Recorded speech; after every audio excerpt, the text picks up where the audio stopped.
We are. All right. Welcome, everyone, to the May virtual membership meeting of the West Seattle Transportation Coalition. My name is Michael Taylor Judd. I am chair of the coalition.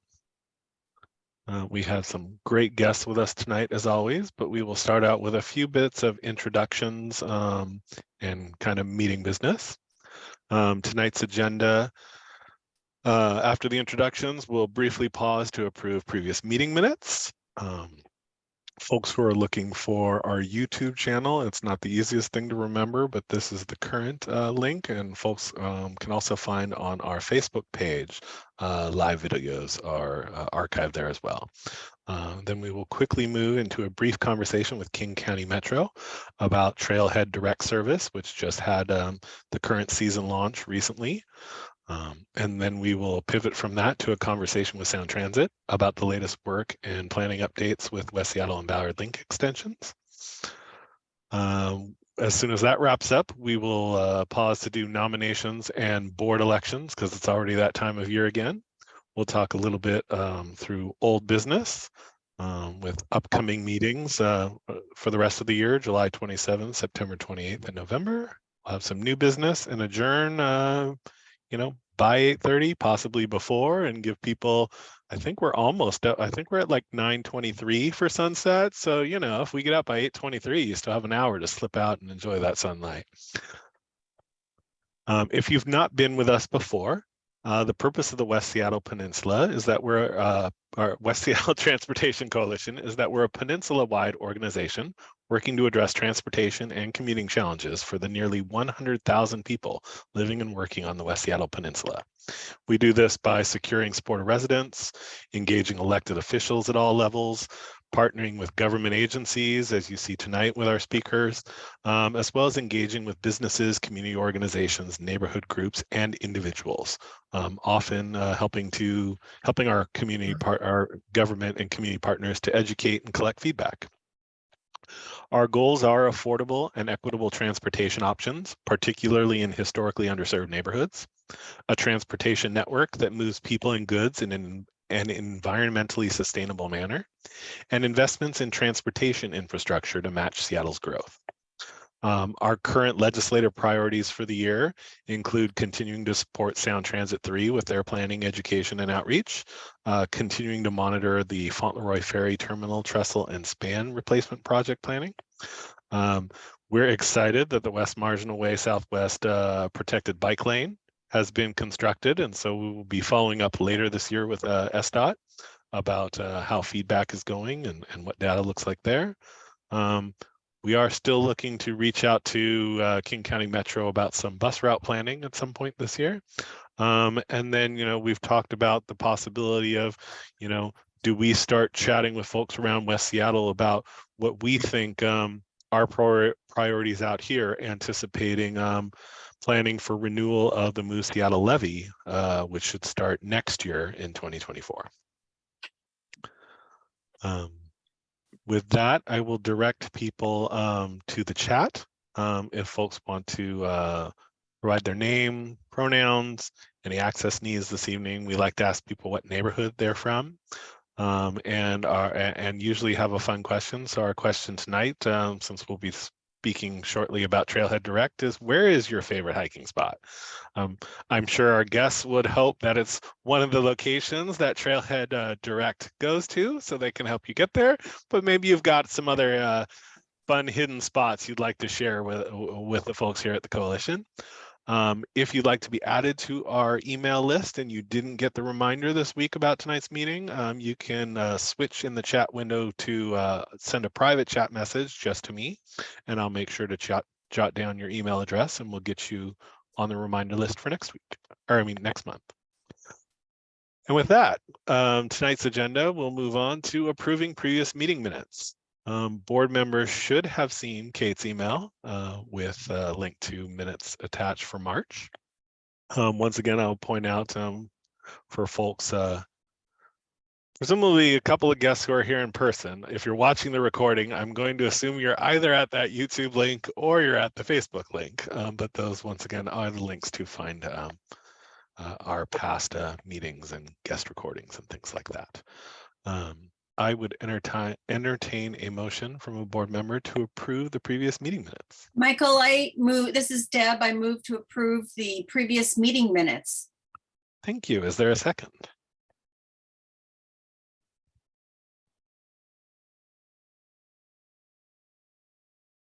All right, I'll go ahead and second it. All those in favor, please say aye. Aye. Any Aye. opposed? Any abstentions? I see Larry raising his hand. Anyone, any other board members abstaining? All right. So with one abstention, the ayes have it, and we will move along to our first conversation with King County Metro about Trailhead Direct service. We have joining us this evening Ryan Miller, who's the project lead for Trailhead Direct. And I think lurking in case he needs any backup is Al Sanders, Public Information Officer. And if you'd like to learn more, they've got super easy web address to remember. It is just trailheaddirect.org. And it's a great website if you haven't checked it out yet. And with that, I will turn it over to Ryan. All right. Hi, everyone. My name is Ryan Miller. As stated, I am a service planner here at King County Metro and the project lead for the Trailhead Direct program. So as Michael already pointed out, we just started our 2023 season of Trailhead Direct. So that service is a seasonal transit to trails service that we have that runs weekends and holidays this year from I think May 13 was our start date, and we are running through Labor Day, which is September 4th. So that includes Memorial Day weekend. If you're looking at heading out to the great outdoors, Trailhead Direct is a great option for you. So just to kind of I'll give a kind of a brief program history, tell you where we're at right now, and then I will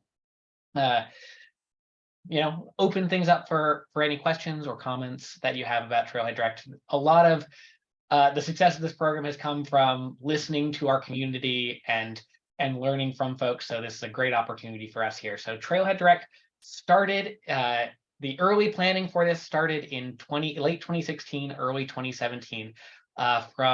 This is a partnership between King County Metro and King County Parks. So King County Parks came to us in late 2016, early 2017, with a problem that they had been noticing around a couple of their King County Parks trailheads, where they were spoiled with the success of the outdoors in this region, and their trailhead parking areas were very congested and full, and we were seeing a lot of illegal parking along there, which was resulting in people having to make pretty unsafe walks along the side of highways that have no pedestrian infrastructure to access trails. So King County Parks worked with us to have a pretty thorough community engagement process to understand why people were choosing those particular trailheads, what their barriers were to not not driving alone.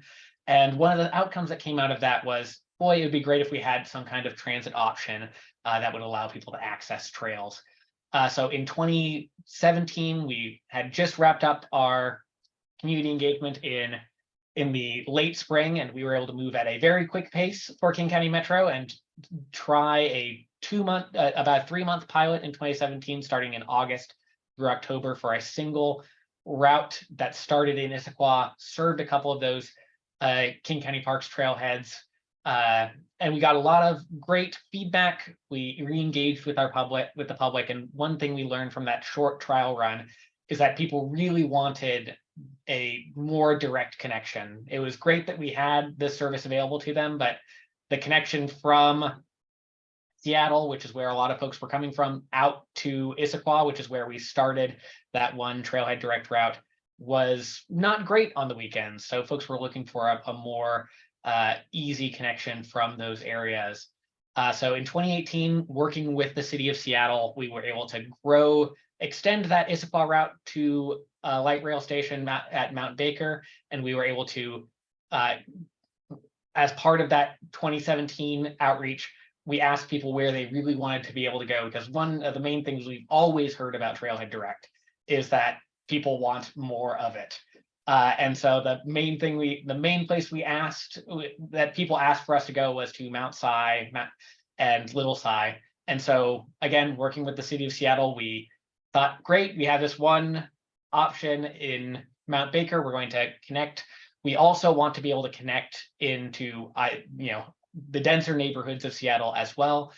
So we had a route that started in Capitol Hill, and we wanted to make sure that it was accessible to the other parts of Seattle. Most transit in this city tends to funnel through downtown, so we have the route go from Capitol Hill through to downtown Seattle, and then out directly to Mount Si, Mount Tenerife, and Little Si, via North Bend and Eastgate Park and Ride. That has far and away been our most popular route, which is not surprising. When we worked with state DNR, who administers those trailheads, those are some of the most popular trails in the whole state. So seeing that demand was really strong. We also tried a little parking shuttle out to Mailbox Peak, which we learned a lot of things about there. It was just between Mailbox Peak and a leased parking area. In the 2018 season, we again re-engaged with the public, learned a lot. We did a lot more deeper dives with our customers to understand how they were using the service. And what that season really taught us and really opened our eyes to is we had started this program to mitigate parking access, but how people were using this service really was more about equitable access to the outdoors. When we surveyed our riders, about 70% of folks were either didn't have a car or didn't have a means to access those recreational opportunities were it not for Trailhead Direct. Because that was something that we did ask. So that really opened our eyes to how we plan these kinds of services and how we want to prioritize the service growth. So in 2019, one of the main things we did was we took that parking shuttle from Mailbox Peak, we extended that to Issaquah to make sure that all of the Trailhead Direct routes were accessible via transit and had that strong interconnect. We also looked at our desire as a transit agency to focus on our historically underserved populations and equity priority communities. So we created a new route in 2019 that started in Tukwila, went through the Renton Highlands, and they served Cougar Mountain and connected in to the rest of the Trailhead Direct network in Issaquah. So again, we were really pleased to see that system expanded in 2019. We had our highest ridership year when we served about 35,000 people during that summer, which was wonderful. It was great. It was basically a twofold growth over the prior year and the prior year. So really got to see a lot of program expansion. Then 2020 happened and we had COVID-19, and we were really needing to reevaluate our entire network to make sure we were serving people safely. And at that time, we were telling folks that we wanted people to use transit for essential trips only. And Trailhead Direct, as wonderful of a program as it is, doesn't fit into that category of essential travel for most folks. And so we completely suspended service in 2020. And so in 2021, we brought back some of our Trailhead Direct service. So we brought back our two most popular routes, the Issaquah service that started in Mount Baker and went out to those King County trailheads out there, Poo-Poo Point, Margaret's Way, Squaw Mountain State Park, as well as the Capitol Hill route. But one of the things that we started to see in our 2021 season was the larger impact of COVID-19 beyond just ridership, but into our operations. So we were starting to really see the impact of operator shortages in 2021, in our 2021 season, where we were starting to see missed trips due to us not having enough operators. And so for the 2022 season and this season as well, because of those factors of wanting to make sure, especially for a service like Trailhead Direct, where we are taking people well outside where people would have opportunities to come back home, we really wanted to make sure that we were providing a service that was the right size for that we could deliver, because it is so critically important that we have a reliable service when we're taking people out to wilderness areas and making sure that they can get back home safely. So that's why we've focused in on just the Capitol Hill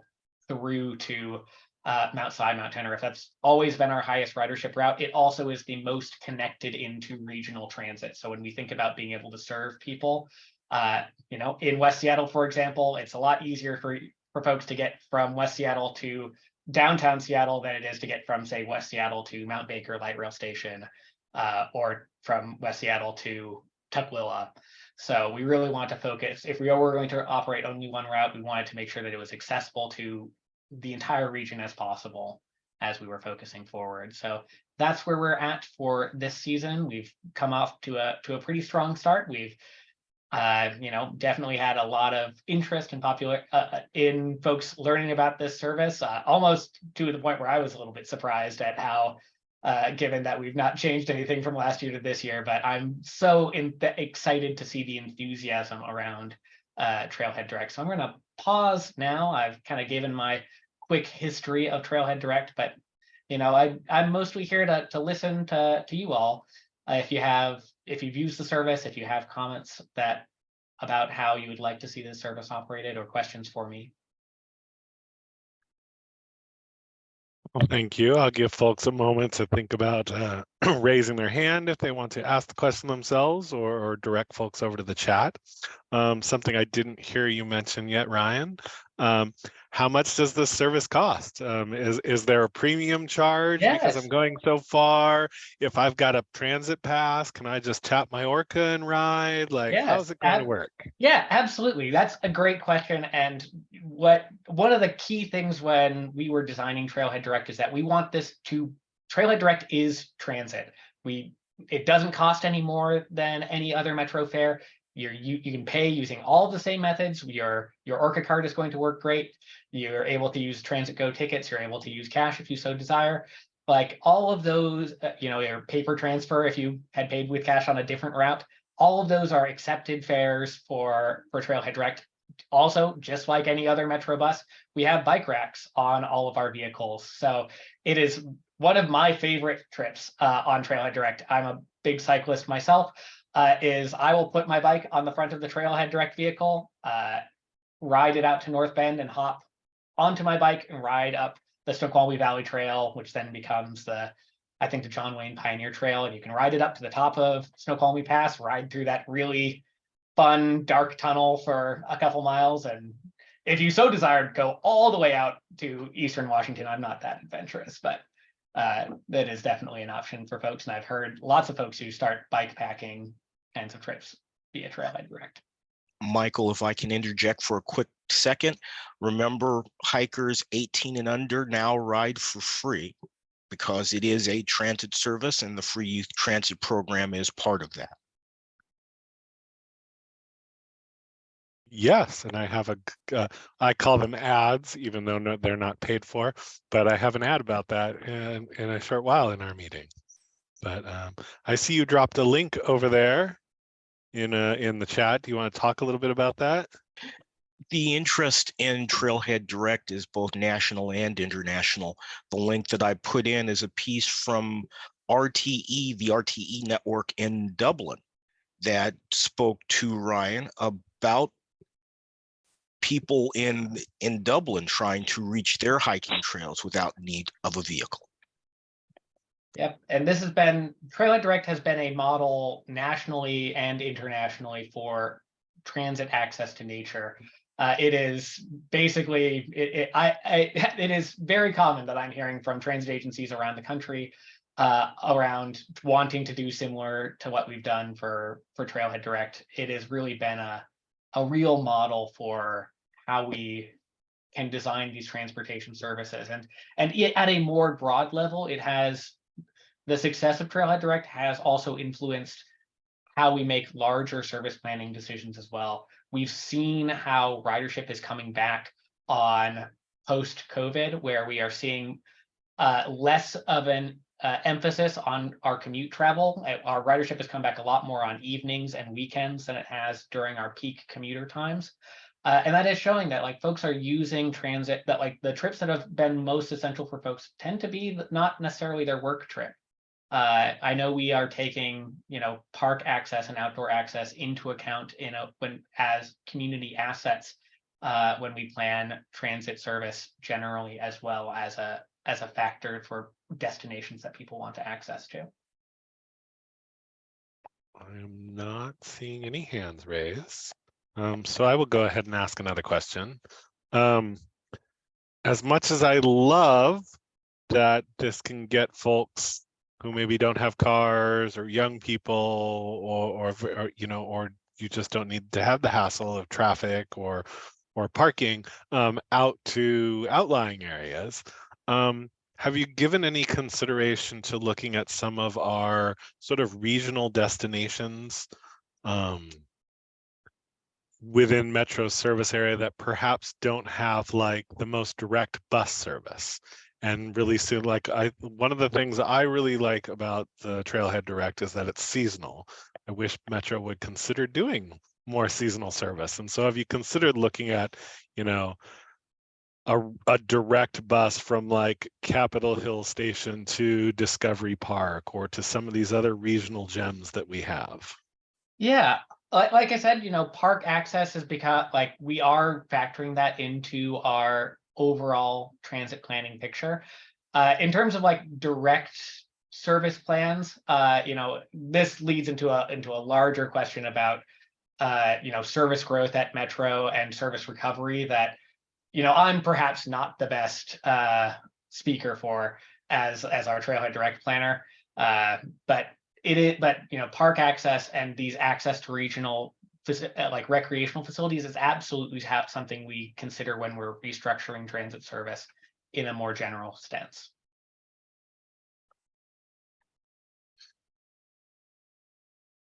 Thank you. Deb, I see you dropped a question there in the chat. Did you want to ask it or? Oh, just, I was intrigued, Ryan, when you said the Trailhead Direct service can influence the way other Metro services dealt with. And I wanted to know your thoughts on how can that translate over to more and better service for West Seattle. Yeah,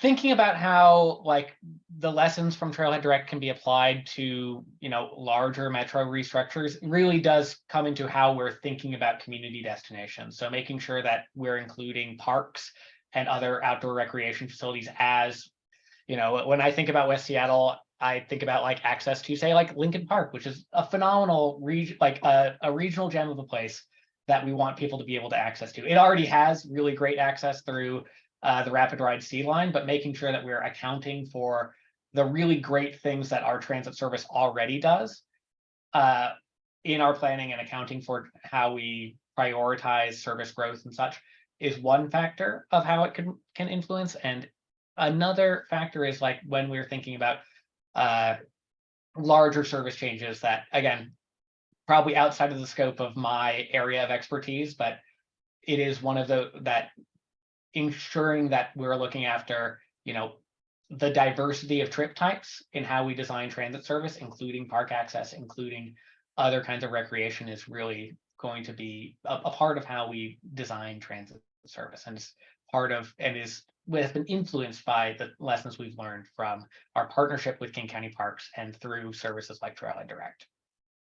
And with that, do you have any thoughts on how to, you know, Lincoln Park is one spot destination wise. We in West Seattle have the challenge of having, okay, sometimes it's a challenge and sometimes it's an amenity, but this, you know, park that literally runs the length of West Seattle around the water.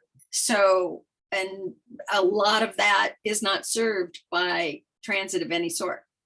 The on-hold line 30 or 37, I think it is, used to go down there occasionally in the morning and in the evening, not on weekends. Is there, so all that whole park area? Are we talking about like the Alki Beach Park area? Alki Beach and Harbor Avenue all the way, you know, it's the. Yeah. I would love to emphasize a couple of routes that do already exist and continue to operate, which is routes 775 and 773. These used to be what we'll call water taxi shuttle, but they operate daily and still provide service along that entire corridor as well. They don't, for instance, I'm in Morgan Junction and they don't reach Morgan Junction during the peak hours because there's not enough time to do that. So you're right, there is the water taxi shuttle. It just has limitations depending on where there else is traffic.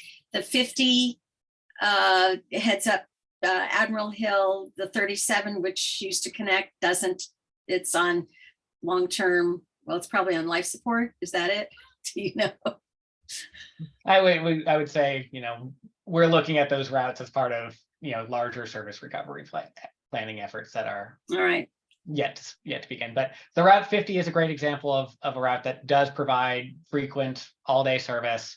I know the city of Seattle has also invested fairly heavily in service on the Route 50 to, again, provide that east-west connection and connect people down to. Yeah, does a great job of that. Just thinking out loud with the wide open, the linear park area that we have versus the destination point. So yeah, I think there's lots of room for creative thinking. I also want to speak not too far out of my own area of expertise, because outside of being the program manager for Trailhead Direct, my normal planning area is South King County and not the Seattle area. So I don't want to speak for my colleagues who are the Seattle area planners. Well, we just appreciate your observations. Thank you so much. Go ahead, Kate. I was just curious, are the buses like standard single coaches or articulated, and are they metro drivers or like third party, like some of the VIA and other services? A great question. So the coaches that we use tend to be a little bit smaller than our 40-foot coaches. That's in large part due to the fact that, like, when we're out navigating the areas around the trailheads, those are quite tight corners, and we need to make sure we have vehicles that can actively navigate those kinds of turns that we've looked at. We have tested using, and for the Mount Si route, we've tested the ability to use a 40-foot coach or a 60-foot articulated coach. We can theoretically do so, but it would be a real challenge. Also thinking in terms of who operates the service. So it is HopeLink, which are the folks that operate the West Seattle water taxi shuttles and our DART service. So they aren't our mainline metro coach operators, but it's not a total third-party company in the way that like VIA is. Okay, but this basically will not impact service in the city and in the county because it's HopeLink drivers. So it's not going to impact. So, outside of Trailhead Direct and the water taxi shuttles, HopeLink's main body of work is in our DART service, which is more in the rural areas of the county. So their operator pool is really for those particular services. So, Trailhead Direct operations do not impact larger driver availability within the city of Seattle. Okay, thank you. All right, I will ask you one last question for you, Ryan. That's more a question and an idea. But my question is around where you're currently doing promotions for Trailhead Direct. And I ask because while we're all aware that commute patterns are radically different right now than they used to be, one of the things we have talked a lot about as transportation advocates is, there are a lot of folks who are employed by downtown companies, well, not just downtown, but particularly downtown companies, who get free transit passes through work. And so are you reaching out through sort of some of the employment channels to be like, hey, you've already got a transit pass. Have you thought about using it on the weekend? It won't cost you an additional penny. Yeah, absolutely. That is one great suggestion. One, we have gone and worked with our commute office on, promoting these services through our commute channels to that end, actually, this year we received some promotional funding from a major, downtown Seattle employer. Amazon is partnering with King County Metro for both this program and a related program called Community Van, which to focus on outdoor access, not just for their employees, but for the population generally. But we've definitely had a lot. Like I am often forwarded emails from people's employers saying, "Hey, the service is here." So excited. There is just a lot of enthusiasm. There's also a lot of enthusiasm from like downtown hotels and other kinds of businesses around making sure folks are aware of the service through that. From that channel as well. When we've done rider surveys, we've seen a lot of kind of tourist interest in the Trailhead Direct service as well. That sounds great. Perhaps Al, perhaps we can get some folks to fly from Dublin over on Aer Lingus, and then they can use Trailhead Direct, go hiking here, and learn how great it is to have that kind of service. With that, thank you, Ryan and Al, for joining us. Let you get out to your evenings and relaxing. Great. Thanks very much. Thank you for having us. Feel free to come back anytime. All right. Thank you. All right. And with that, I will move us on to, so here's one of the ads I promised. So for those who don't remember, we do have free youth access, riders 18 and younger, really around the whole state, but here in the Puget Sound region is a nice ad that has been making the rounds on social media, reminding folks that they can go all the places and do all the things. I also thought I'd slip in there on the right for folks who remembered how much some of us were working on, lobbying for Orca improvements. The new and improved Orca card, as it is right now, is celebrating its 1-year birthday celebration. And they've got a cute new mascot. And so thought we would just call attention to that. And with that, we will move on to the next part of our agenda. We have a conversation with Sound Transit about work, planning, updates, etc., for the West Seattle and Ballard link extensions. We have with us this evening our longtime friend of the coalition, Lita Hachim. One of these days I'll get that right, Lita. Central Corridor Director for Government and Community Relations, and she's brought along with her Jason Hampton, who's the High Capacity Development Manager, specifically focused here on our West Seattle link extension. Yeah, thank you so much, Michael. I am really happy to get to be back here with you all. As you shared, we're here to talk about the latest with the West Seattle Link Extension project. So I think since we had the last had the opportunity to visit with you, the Sound Transit Board identified the preferred alternative for the West Seattle Link Extension, and they requested further studies of refinements to the preferred alternative, as well as a cost savings concept. So that was back in July of last year, and that was after reviewing draft EIS for the West Seattle and Ballard Link Extensions project and comments from folks like you and our agency partners and so forth. They also requested further studies for the Ballard Link Extension before identifying a preferred alternative there.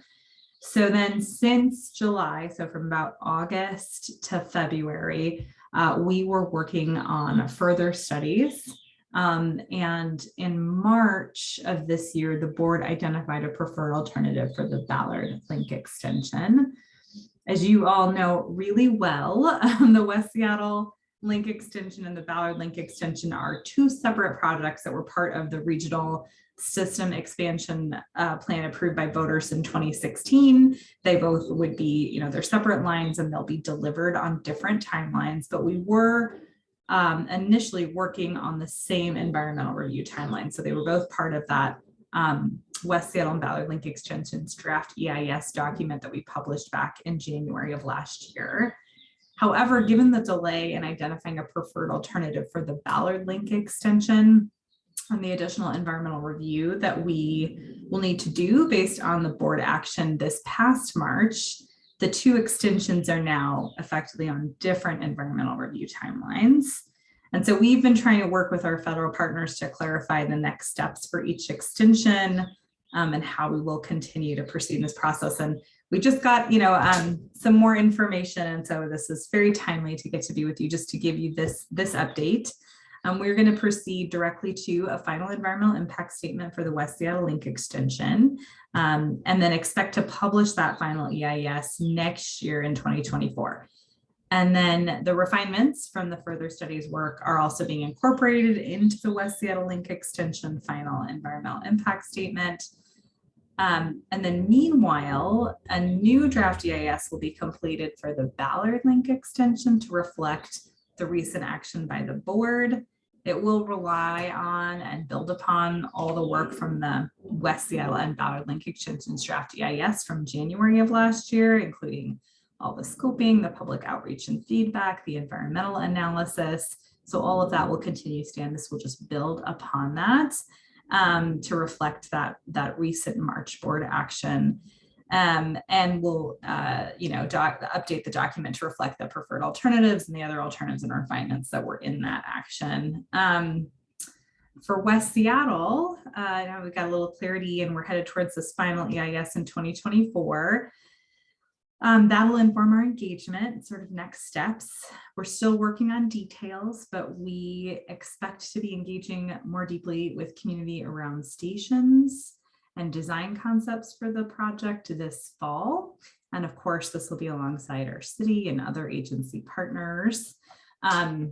And then leading up to that engagement this fall, you'll see us out at fairs and festivals and farmers market. We're working on reconnecting with folks. And if there are great opportunities, you all have been really great connectors, all of you.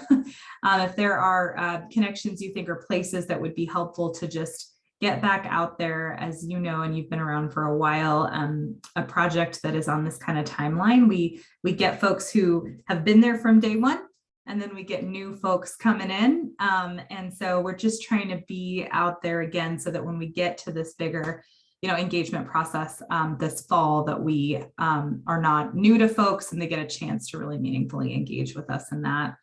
We are also continuing to augment the analysis, that we had from our draft EIS and with the comments that you all had, and to advance our design. So you'll likely see our teams out there doing field work, continuing to gather data to help inform that work. So that's kind of the stuff that's going on right now. It's not a lot of, new visuals or anything, but just a good, we've got a better sense of kind of what's next as the team is churning, and wanted to get to be here and talk with you and hear any questions you have or ideas you have for what might be helpful as we move forward working together. So that was it that I think I had. Jason, did I miss anything? I was You trying covered to it well, my Lita. bullet points. We usually do PowerPoints, and we're just having a conversation today, so it's kind of nice. Deb, did you have? I don't want to type my thing. My question. Can you talk a little bit about some of the refinements that you're exploring right now? And I think a lot of, I don't know if we have anybody from the Avalon area on the at the meeting tonight, but I know those are some that you're looking at, and also a little bit more into different refinements up with the junction station. So Sure. Maybe clarify where we are with Avalon Station too. So Absolutely. Thanks, Deb. I am going to hand it over to Jason to maybe just talk about the refinements that were directed by the board, kind of walk through that a little bit and where we are with them. great, thanks. Thanks. And we can send a link out after the meeting to our website that has some more information on what at the time we called further studies, but also known as refinements. So the board in July, they identified a preferred alternative, but they also asked us to do some further studies. 3 of them related to access at the station. One at Soto. So they asked us to look at enhancing access from the Soto station to Lander. So we did some work on that. The second was about access to the Delridge station at Andover Street. And so looking at potentially including a pedestrian bridge or shifting the station further south to really improve that connection and the transfer for people transferring between buses and rail, and also to minimize impacts on social service providers, namely transitional resources there near Avalon and Andover. And then the third access further study that they asked us to look into was shifting a station entrance for the station under 41st. So that would have included a station entrance on both sides of Alaska on each side of 41st, but looking at one of those entrances closer to 42nd. So trying to get service closer to kind of the heart of the junction there at California and Alaska. And then as Deb mentioned, there was also an Avalon further study that we were asked to look into. And that was the potential, if we did need further cost savings in the future, to eliminate the Avalon station. So we worked on much of that between July and February. And we had an open house in March where we shared kind of the initial results of that. And then shared that with the board as well. And I think Lita just added a link to the online open house. It has some more materials on that. Yeah, yes. That WSB link, participate.online site, which I probably should have said more slowly. WSB link .participate.online is kind of our ever-present online open house. We have our agency website, which is great, but this online open house kind of has the ability for us to keep it sort of more engaging and updated. And so it's a good spot to look. We are also updating it just based on the latest that we know from our coordination recently with our federal partner. So you'll get to see it change in the next couple of days with a bit of an update there. So it'll be a good spot to look, and we'll have resources on a West Seattle Link extension tab that might be helpful to folks. Thanks. And I'll just reinforce something that Lita said before, that all of the refinements will be included in the final EIS, along with all of the alternatives that were studied in the draft EIS. Yeah. So kind of a broader range of alternatives will be in the final.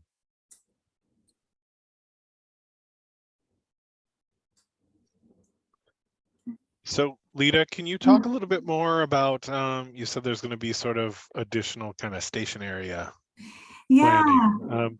Is that going to be public meetings in the fall? Is that going to be invite meetings? What is that going to look like? Well, we're still working on it, but we do want a space to broadly bring folks together to dig in deeper. I mean, I think maybe, Michael, akin to what you might remember of the charrettes we were doing, or we've done the neighborhood forums where we've dug into station planning. And so we're trying to think of the best way to create that space this fall that both is accessible for folks and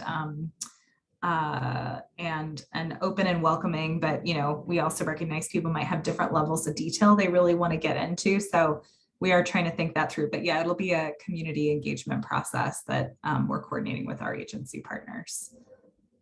I know I definitely would like to see, you know, now that there's warm weather again, it'd be great to see maybe some thinking late summer or early fall around a couple of, you know, walking tours or something, kind of a thing where people can get out and really walk around. Maybe with some of the planners and sort of talk about like, how high would this really be? What does it mean to turn through here? I think it's helpful both ways. I think it helps folks in the neighborhood sort of understand the challenges you have in bringing a really large transportation system through our tight neighborhood, as well as I think it also sometimes helps the planners to hear when neighborhoods are like, hey, that doesn't make any sense because here's what happens during the year when you're not standing here looking at it.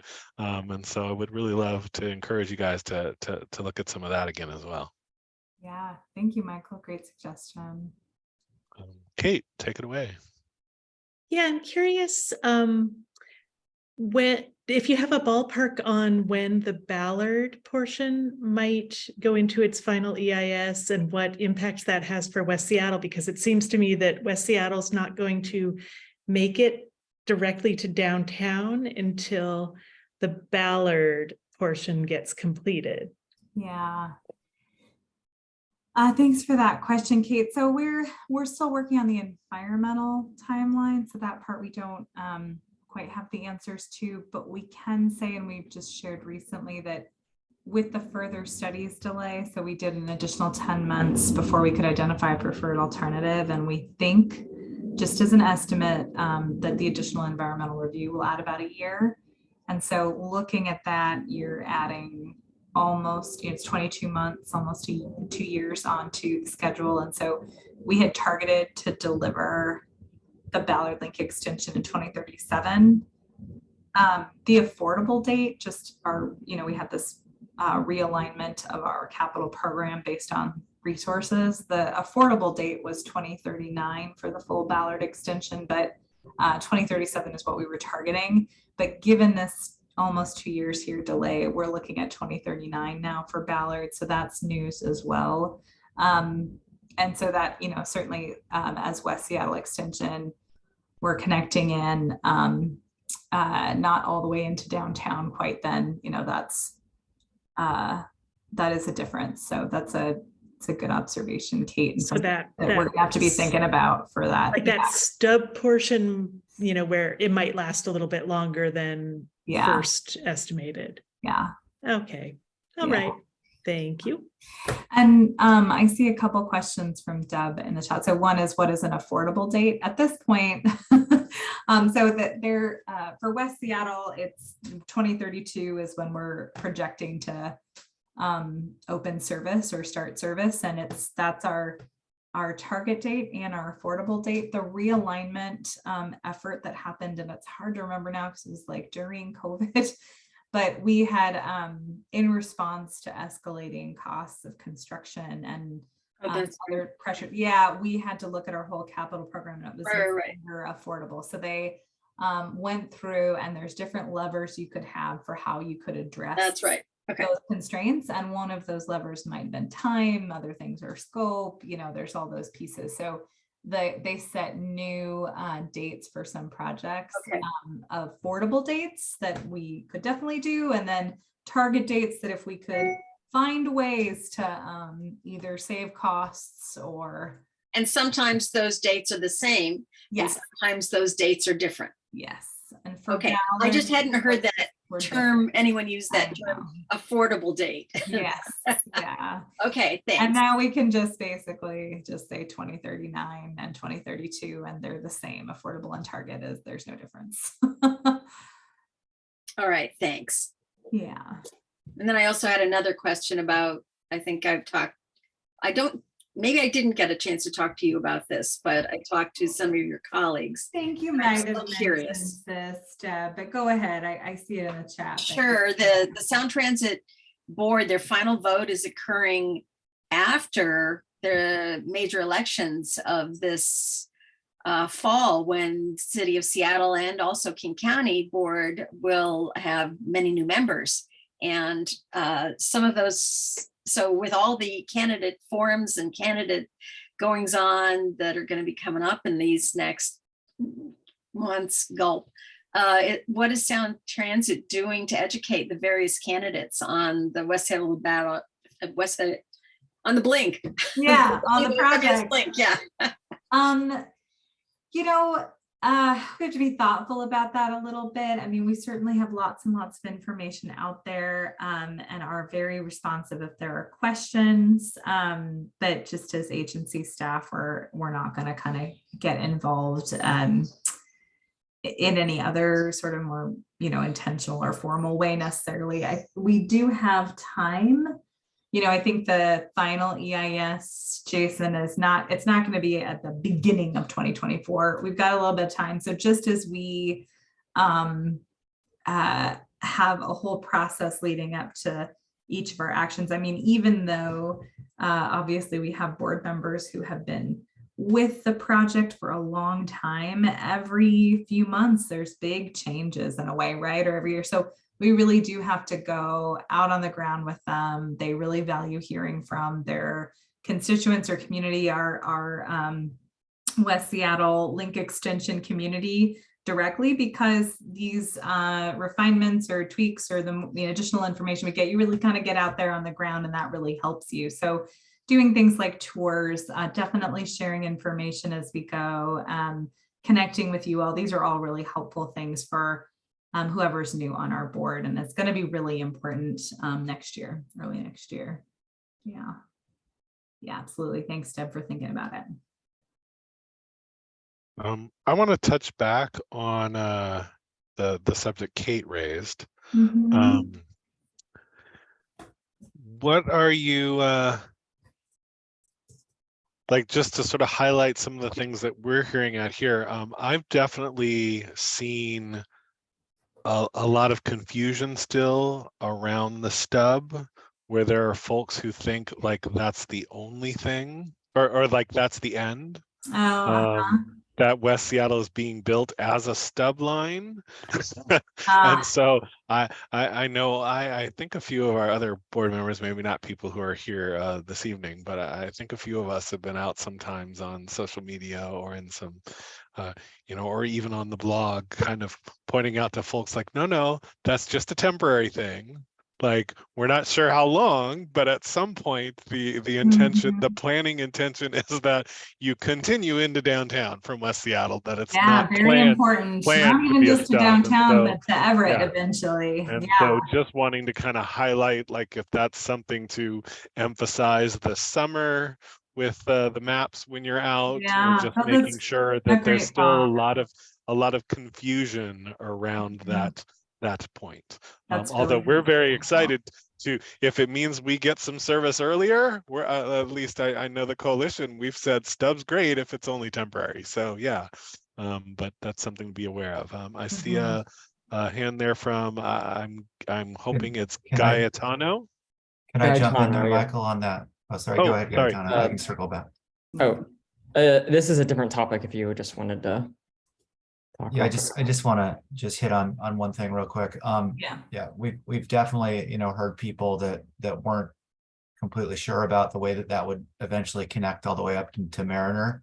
One of the other things that I want to mention about that interim period, while West Seattle's open to SoDo, and we're waiting for the Ballard extension to open, is the rapid ride routes that currently travel from the peninsula into downtown will continue to operate in that interim condition. Yeah. So you'll have an option to either, take that rapid ride all the way into downtown, or to take light rail to SoDo and transfer to your other destination. So that'll give people an extra option during that time. So it's something we're adding to our message. Flagging that, Jason. Yeah, super important. Sorry to interrupt there. Yeah, go ahead. Yeah, so if I could jump in. So I am in the Avalon Station area, and I am one of the newer people that's kind of catching up because I recently moved to this area in the last 6 months. And so I've looked at a lot of the documents, but it's a lot to catch up on. And with the further studies, I'm wondering,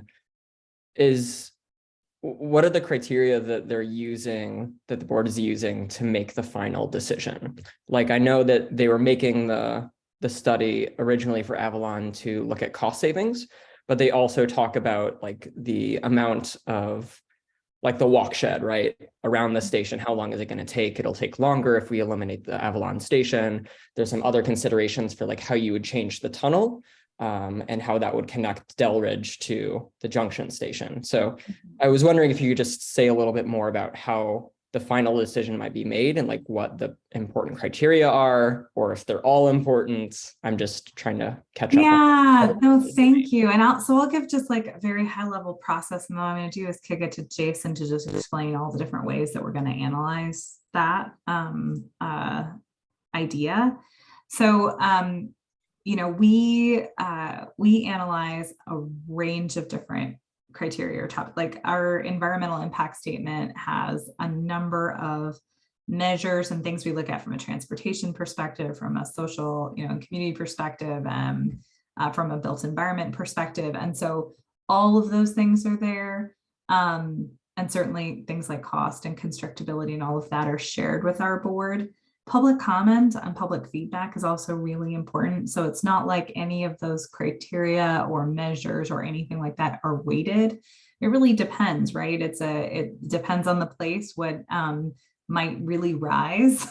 And it also depends on, we have a 18-member regional board. And so they have different perspectives or things that are really important to them. And so engaging in the process and then sharing your thoughts with our board is very, very helpful as they are thinking about making their decision. That eliminate Avalon station idea was a cost savings idea, as you mentioned, but it doesn't mean that we can't measure it for all those other reasons, and that will help the board with what their assessment might be of it. And so, Jason, if you could talk a little bit more thoughtfully about what those different criteria, what are the different types of things you look at, and we'll be able to share when we have a final EIS, that would be great. If I missed anything, go ahead. Yeah, thanks, Lita. As you mentioned, so we have aspects of the built environment, ecosystems, and things related to water resources, wildlife, things like that, and then the transportation elements as well, everything from parking to hide and ride to freight, and all of those were they were all assessed for every draft EIS alternative to an equal level. And when we did the further studies that I talked about, we provided kind of an initial look at those back in March. We didn't do that to the full EIS level.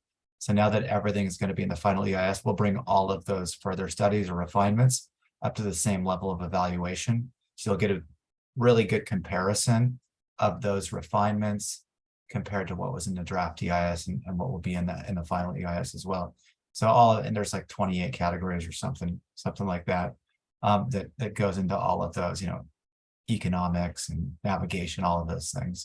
Well, maybe not navigation for the West Hill refinements, but it's something that we looked at on the Wamish segment. Does that help? Yeah, it does. And I didn't know that was going to get more treatment in the final. Yeah. So that is helpful to see. And I look forward to seeing more about that. And I guess from the study that has been published so far, I'm just thinking of that as a way to get everyone on the same page with the same data. So everyone can see what's happened so far versus it being a decision. That's exactly right. Okay. Yeah. Okay. I think that makes sense to me then. Snapshot in time. Thanks for the extra context. Yeah, of course. That's exactly why we're trying to get out this summer, is just reconnect with folks and help folks catch up with us. And also, you're not living this every day, right? So it makes sense to talk to folks. Yeah, great questions there, Gaetano. Yeah. I want to direct you over to the chat. I dropped a link over there. It's a year ago, more than a year ago now. One of the things that the coalition did was, as a bunch of outreach was going to be done on the DEIS documents by Sound Transit, we did a forum focused on, or a workshop, I should say, I guess, on sort of what is an EIS process and what does it look like, and if you're going to give comments to Sound Transit, you probably want them to be useful comments. So here's the kind of comments that are really good for an EIS process versus just I hate that route, or this is ugly. And so if you've got some time and want to learn a little bit more, check that out or share that with a few folks in your neighborhood. It's sort of a crash course with one of our, I think, is Larry still with us? Yeah. A crash course with that was shaped with some of our board members and friends who are actual transportation engineers themselves, just to sort of generally look at what are the issues and what are the concerns that folks should be aware of, separate from Sound Transit trying to tell you what. We sort of wanted to do the people education so that Sound Transit could then come in and talk about their project. And so hopefully that was a nice partnership between us and a government partner. Was that really 2 years ago? I think it's a year and a half, year and a half, I think. A little yeah. over a year ago, yeah. Oh my God. I just saw the blur after a while. Lita, FEIS publication, is it first quarter 2024? And I know you can't say anybody. Is it a guess? I don't think it's first quarter. Okay. But I think beyond that, I would probably be getting into trouble if I. Fair enough. Okay. Yeah. Just good to have that. Yeah. Because I know it's not going to be right after. I know. It's always good. I know there's still so much to do, but And are you, you're still in contact with the Avalon folks? Yep. And probably doing another meetup with them. I just had some interaction with some of the commercial buildings and commercial users on Delridge who seem late to, they're thinking about their future kind of sort of just a little bit. But is the real estate person still available to chat with folks? Oh, yes. Yep. We are Okay. happy to have those meetings. Yeah, definitely. Okay. I may Just make the connection. I will do that. Yeah. Great. Because they were like, oh, we don't know what to do. And I'm like, well, Yeah. let's Well, get you talking to folks. I did want to flag, we have actually Cecilia on the call. She's kind of laying low here, but Cecilia is on our consultant engagement team, but Phoebe Wu is our sound transit engagement person. And so she's been in some of the meetings you might have seen, but she is great. So she's working with me and so is Cecilia on working in West Seattle. Okay, well, if I can write, just let me know who to connect these folks with. Yeah, you can just connect to me for now and then Perfect, thank you. We'll hand off. Yeah, thank you. I think this is a good opportunity for us to plug too. I always like to sort of push folks, not because we want to be mean to you, but of course, then you can go back to your folks at the agency and say, this is what we heard out in the public. We've talked before that, maybe some earlier parts of light rail have not been necessarily so great on bringing residential development in close, and also like kind of the lack of businesses as part of stations or anything along the way. And so just another push here to be like, as we're coming into a very residential area, and in particular in places, the potential to really displace a number of well-loved businesses, like great opportunities for Sound Transit to be thinking over the next couple of years before decisions need to be made. Like, how can we take some of these businesses that are being displaced and build business space into stations so that folks could be potentially coming back into the neighborhood and continuing to not only serve the neighbors, but a whole new flow of people coming in and out. Good point, Michael. It's like beyond TOD, because TOD is going to go to someone else to just determine what goes there. But I've often wished that there could be certainties wrapped into the board decision about, yes, we will replace Alki Academy, or, they'll be at the station. I think in particular, being a proud Delridge activist, but West Seattle in general, we're very proud of the fact that we've done things that often don't happen, unfortunately, in other parts of the city. But, when the library got redeveloped in Delridge, we got affordable housing on top of it. When DESC came to put one of their facilities in the neighborhood, one of the things they kind of said was, well, what does the neighborhood want? We thought we'll probably do a community meeting room, but they said code's going to require us from the location to have, a retail space, and we're not retail landlords. And so the neighborhood was like, we don't have food access. We've been trying to start a co-op grocery, and it created this amazing partnership that's really starting to come to fruition down in Delridge, where there's a co-op grocery. That the only reason it could start and really have the lead time it needed was because DESC essentially said, well, we don't need to make market rents.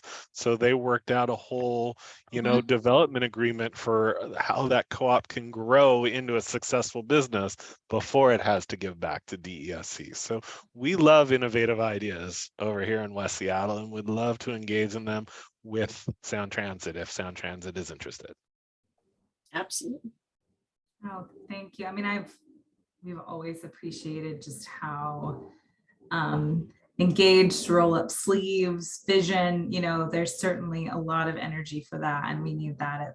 Light rail is it's a great opportunity. It's also a really big project, and it's going to come with all that a big project comes with. And I think with folks like you all, we can make it, the best that it can be, and really appreciate that we've got, such early on partnerships with the city and with the county, to be able to make sure that our agencies are kind of aligning some of these investments and connections as much as we can on the front end, right? Lessons learned from the past, Michael, as you mentioned.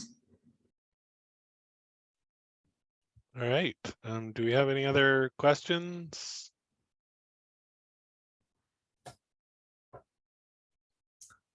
Thanks for having I don't- us.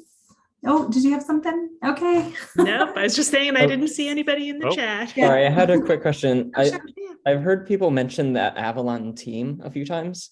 Is that something specific just to the Avalon station for Sound Transit, or what is that exactly? Were you hearing maybe, sometimes we get together with some folks in the Avalon neighborhood just to catch up and check in, and actually Deb could probably help make some connections if that would Yeah. be helpful. Okay, yeah, that'd be good. Yeah, Gaetano, I'll put my email in the chat for you, and Okay, perfect. I love, there's a Deb's folks who are doing a lot of work. And in fact, I think there's one woman now who's running for District 1 who's an Avalon neighbor. So they're, I'll put my contact info in the chat and we can connect more. Yeah, Sound Transit, that would be wild to have an Avalon neighbor on the city council. Oh my gosh. Oh, no education needed. Oh my, I know. okay. All right. I don't know about that. Well, as always, thank you very much for coming on by. We always love to have you Thank back you. anytime. Thank you. We'll see you later. All righty, take care. All right. So with that, I will keep us moving along here. Things still ahead of us, and then hopefully I think we'll maybe end early, but we've got nominations and board elections, old business, new business, but adjourned by 8:30 p.m. So we hope guests will stick around a little bit. What time was that sunset again? I think it's 9:23 tonight. Oh, you're okay. Okay, so we're shooting for 8:23. Okay, we can do that. Yeah. Whoops. Okay. Here we are. According to our bylaws, May, we are due for Jeremy. re-electing or updating our boards, and we do 2-year terms traditionally, and each year the corresponding positions are up for re-election. So with 2023 being an odd year, all of our odd numbered positions are up. Sad to say that we will have a couple of folks stepping off of the board. So position 1, which is Jeremy Barton, who I don't think is with us this evening, will be stepping down, although he promises he will continue to be involved. As well as position 3, Mark Jacobs, who, gosh, how long has Mark been on the board? It's been quite a while. Mark, as well as stepping off, like a couple of our board members, Mark has small children, and so that is constantly pulling him away and making it difficult to do some of the duties that he would at the level he would like to. So he will be stepping down. Position 5, Phil Frick, who is on the call with us this evening, will be standing for re-election. Position 9, our current Vice Chair, John Wright, who was on the call, although he often gets pulled by his kids. But John, if you're still there, feel free to wave at us.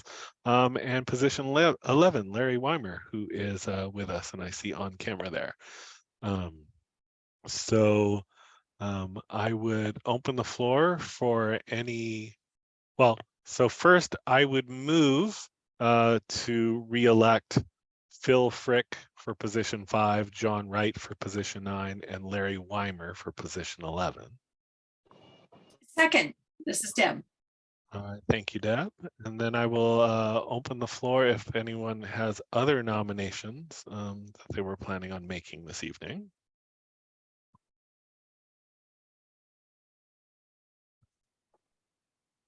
Again, I will ask if anyone has any other further nominations that they were planning on making for the board this evening.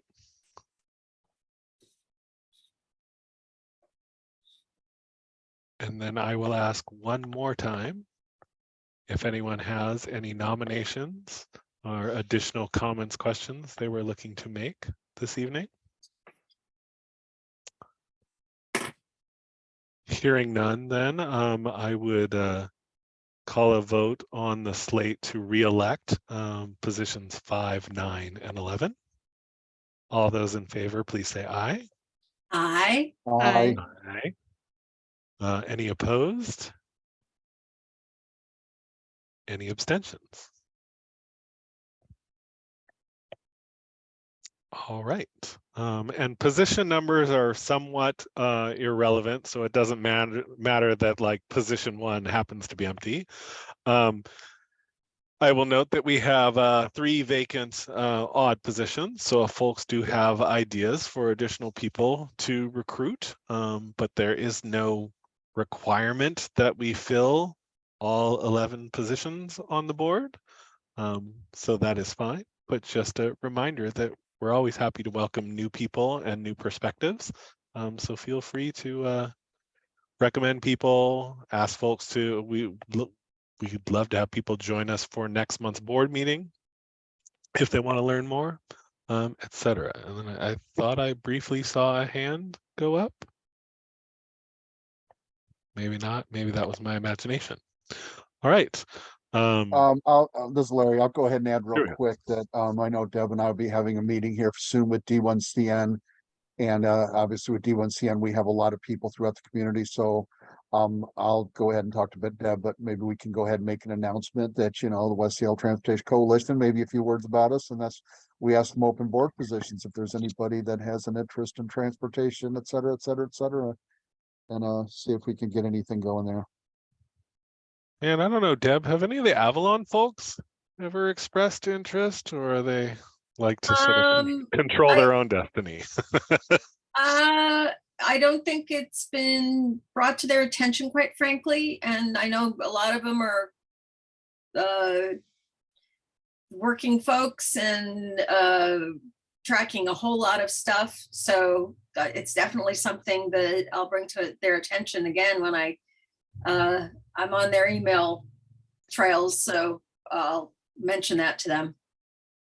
All right, I'd appreciate that. I feel like otherwise, like, feels like a very quiet moment now for transportation in the peninsula for a change. With I know, it's weird.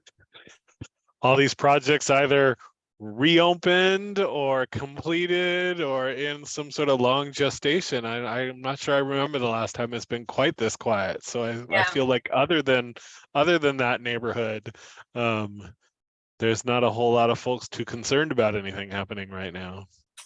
When after the loss of our bridge for a few years, we can use a little lull. Exactly. John mentions in the chat that he worries about having folks who have a singular issue join the board. I don't disagree. I just think that, you know, as we've seen over the years, that there tends to be something that stirs people up in wanting to get more involved with us, whether it was the bridge or, you know, pedestrian and bike issues on West Marginal Way, the stoplight in Highland Park. Like, there are things that sort of tend to get people excited and wanting the opportunity to band together, and it just feels like things are kind of quiet at the moment. Well, now we've jinxed it by saying the Q word, so there we are. There we are. All right. Continuing forward so that we can try and wrap up real early, that'd be nice. So old business. I want to remind folks, we are in the first year of our bi-monthly meeting schedule. Our upcoming dates are July 27th is our next membership meeting. At the moment, we expect to have guests from SDOT reporting on feedback they received from the Seattle Transportation Plan. After that will be September 28th, when we currently expect to have a guest from SDOT as well, talking about Vision Zero and reporting back on sort of feedback, performance of the West Marginal Way bike lane. So those are two things that we've been meaning to get some comments on, and we're getting those dates locked down. And then November, which normally would be November 23rd, but of course that's also Thanksgiving. So typically we vote to move our meeting up that month 1 week to the 16th. Right now, we don't currently have any guests that we're looking to slot in yet, but just trying to do better at giving people a heads up as far as possible if they're of guests that are coming. And as always, we seek ideas and feedback from folks if there are guests that you'd particularly like to see us invite.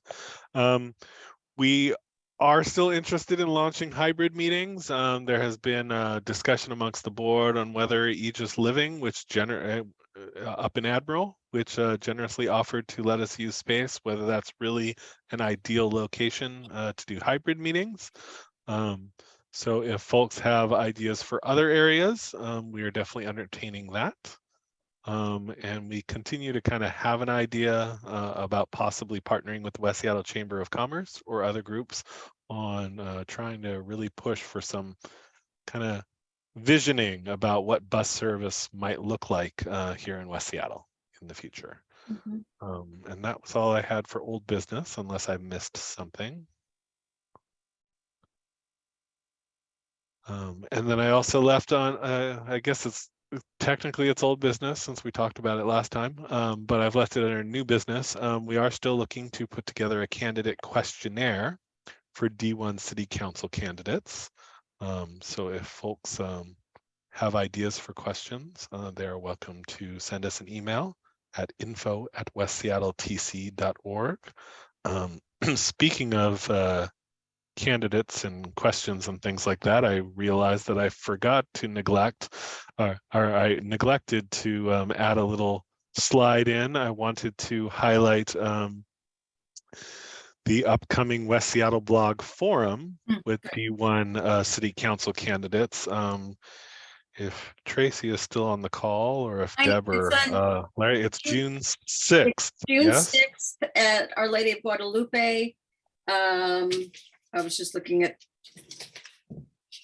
We've invited all 8 of the candidates so far. We have 5 acceptances. I think Patrick is largely doing the organization. And I wanted to mention to you guys, in case you hadn't heard, because I've been asked to moderate it, although I'm not sure if that'll work. There's also a transportation/mobility focused forum coming up. I think the date is June 14th. It's going to be at Youngstown, sponsored by a bunch of coalitions like the Transit Riders Union and so forth and so on. So watch for that. Yes, thank you. So, the blogs forum June 6th from 6 p.m. to 8 p.m. at the Walmsley Center, Our Lady Guadalupe campus, 7035th Avenue Southwest. The first hour is a meet and greet with District 1 members. And then there'll be the questions from the members that will be going through the blog to be asked to the candidates. So, yeah. So I apologize for folks for not having something sort of visual for those that's helpful for, or wanting to jot things down. But yes, so definitely there are opportunities coming up to hear how knowledgeable some of our candidates are or are not about transportation issues facing us, as well as opportunities to think about questions that you might ask the candidates. And with that, I'd open the floor for any additional new business that people want to raise.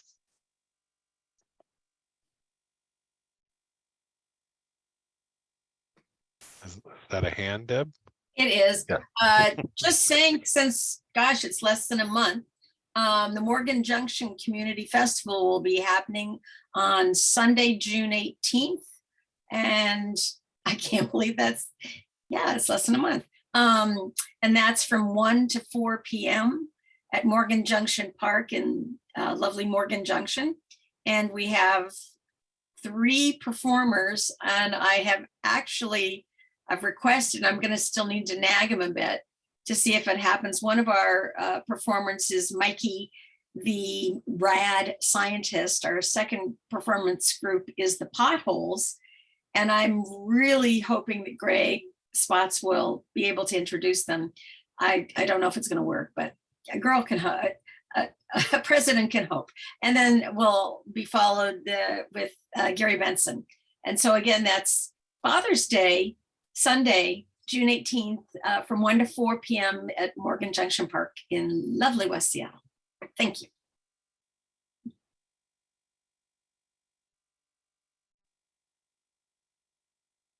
Anyone else? I know God, board stunned. members, we will talk offline.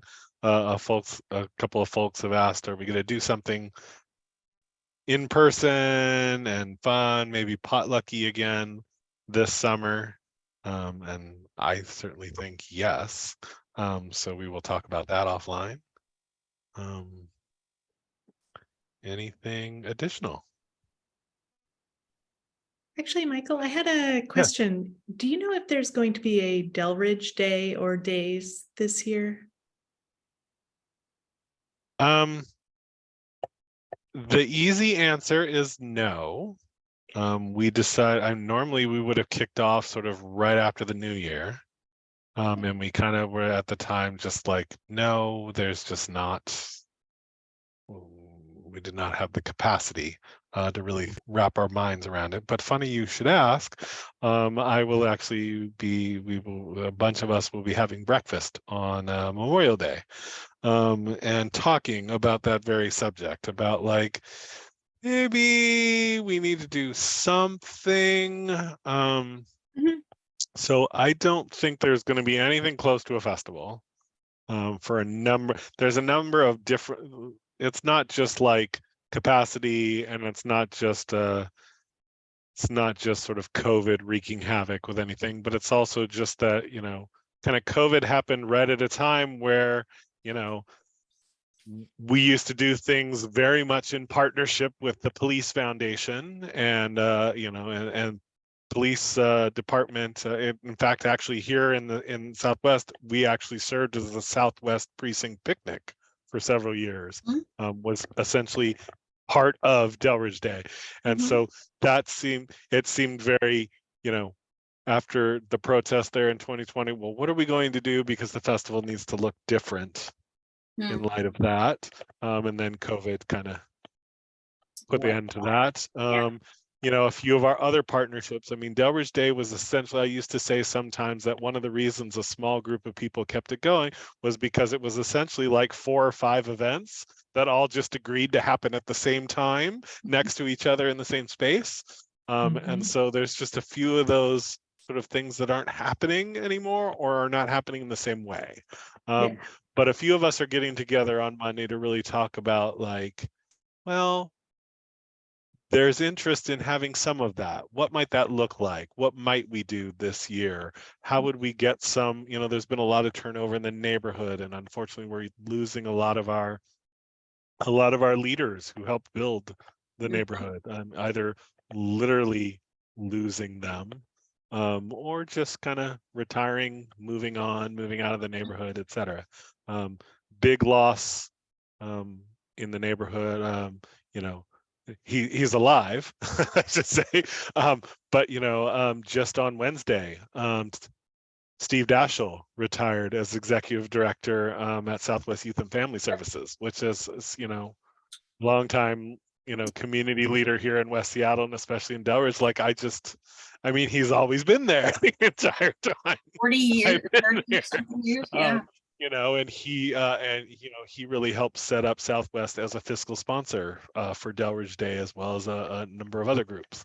And so, yeah, really talking about like, what is the vision for moving forward? And there definitely seems to be interest in the neighborhood on doing more community activities again, but maybe not necessarily anyone willing to step up and put in the time. And so I think that's kind of the discussion that's actually going to be happening Monday, is what might that look like, and how might we pull some of the new community out to say, what do you want our neighborhood to look like as it's changing? So I kind of suspect we may have something happen, maybe a barbecue, maybe a movie in the park again, but we'll see. Okay. I should say I'm asking because I have been working on a bike ride, and it's going to be along the Del Ridge corridor. And I just wondered if it would be important to either tie into an event like that or avoid that day because people will be too busy. So anyways, and now I don't know when it's going to be because I sprained my ankle yesterday. So we'll see how long I'm off the bike. Well, normally we would be the second Sunday of August. Okay. But I can let you know next week what we're thinking of. But that might be a great little mini thing. Yeah. You know, yeah. maybe it's a bike ride that ends with a barbecue in the park, or it's a picnic that happens during the day in the park, and then folks who want to leave from there to do a bike ride, like that could be a fun. You said second Sunday of August? Yes, that's traditionally when the festival occurred. So, Phil. Hi, I talked to Michael about this before the meeting, but the Admiral Neighborhood Association is having 3 concerts at Lafayette School this summer. The dates I don't have in front of me, but they'll be on our website. Also, we're having the second function in the Junction, which we closed down California from Admiral to about 3 blocks north. It starts at I think 11 and goes till 9 o'clock at night, and there's like 5 bands. And this is the second year we're having it. And as I told Michael, we do have a booth there, and we're welcoming any of the neighborhood or different associations having handouts there. And Michael said he might want to stop by. But in any case, we're going to have some handouts for the Transportation Coalition at the booth there, and I'll take care of that as long as we can get some of the information there. But you're all welcome to come by if you want to. I'll take this as a moment to share here and remind folks the last edition of our fact sheet, which we updated in 2021. I think the date's actually on here. Yes, is that January 19th at the bottom? So good timing. I was looking at sort of pulling this out and thinking, oh, well, we should probably slip in like some 2021 or 2022 highlights and maybe drop out a couple of things. Phil suggested we might want to add a little QR code in the corner to direct people somewhere. So, I mean, if nothing else, this is pretty good and ready to go. But we can tweak this a little bit. Maybe it's as much as we wanted to keep it, you know, a single page, maybe it's still a 1-pager, but that's front and back, maybe. Or maybe we make it a little front and back, but a little bit smaller than a full 8.5 by 11. But we'll see. I can noodle around with that a little bit and then send it around for comments. Cool. But yeah, I'm more than happy to go and sit at a festival or two and chat with folks about who we are and why they should get involved with us.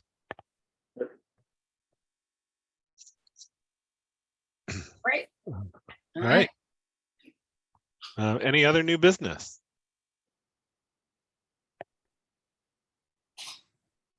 Well, hearing none, we could wrap up almost a whole half hour early. I would entertain a motion to adjourn. I'll move. All right. All those in favor, please say aye. Hi. All right. Anyone opposed? All right. Hearing none. Great to see everyone's faces. Again, the board will talk a little bit on email about getting together this summer and getting some other questions and things together. And otherwise, I will see the board folks at our next board meeting.